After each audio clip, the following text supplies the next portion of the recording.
أعوذ بالله من الشيطان الرجيم. بسم الله الرحمن الرحيم.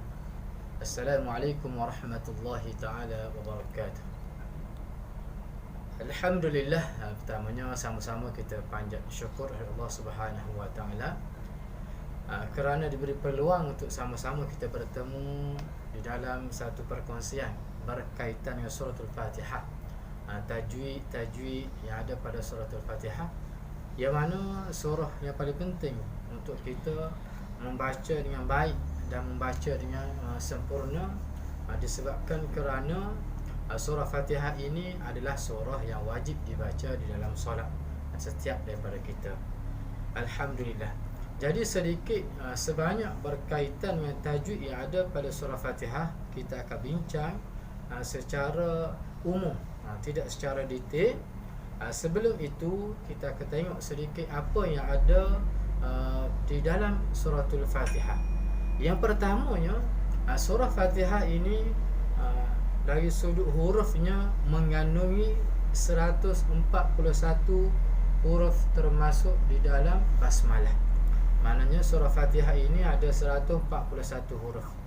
Kemudian 141 huruf ini perlu kita teliti, perlu kita hayati, perlu kita belajar bagaimana cara untuk menyebut huruf ini dengan lebih baik dan lebih tepat.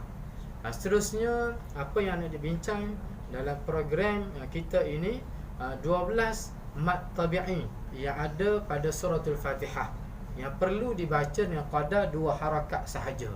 2 harakat sahaja kebiasaan berlaku pada hukum mad tabi'i, ataupun di dengan istilah lain dipanggil mad asli. Dibaca 2 harakat, kebiasaan ada dibaca dengan lebih 2 harakat tu adalah satu kesalahan dalam tajwid.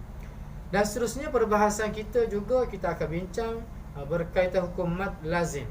Mad lazim di dalam surah Fatihah ada satu sahaja, dipanggil mad lazim kalimi mutsaqqal, yang ada di akhir ayat, yang ke-7 dalam surah Al-Fatihah. InsyaAllah kita akan kupas secara lebih sempurna, lebih detail. Dan seterusnya, dalam surah Fatihah juga ada 4 tempat waqaf tam, dipanggil waqaf, yang mana waqaf ini sempurna sekiranya kita hendak waqaf. Kita akan bincang juga. Dan seterusnya, perbincangan kita akan bincang pada program-program akan datang juga 14 tasydid, termasuk 9 tasydid asy-syamsiyah. Dia ada tasydid yang tidak berlaku pada alif lam syamsiyah, dan ada tasydid yang berlaku pada alif lam syamsiyah. Keseluruhannya ada 14. Seterusnya ada 9 izhar, termasuk izhar qamari.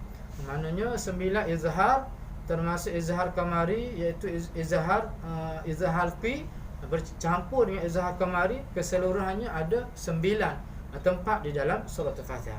Dan yang terakhir sekali, dalam surah Fatihah ini mengandungi 29 kalimah, termasuk basmalah. Kalimah-kalimah inilah perlu kita baca dengan sempurna. Mudah-mudahan bacaan kita pada surah Fatihah ini diterima dan diterima oleh Allah Subhanahu wa taala dengan pahala yang berlipat kali ganda, mengikut apa yang disarankan oleh baginda Nabi Muhammad sallallahu alaihi wasallam. Jadi setakat tu sahaja untuk mukaddimah kita sebelum kita pergi kepada syarah tajwid yang ada pada surah Al-Fatihah. Wallahu a'lam. Wassalamualaikum warahmatullahi taala wabarakatuh.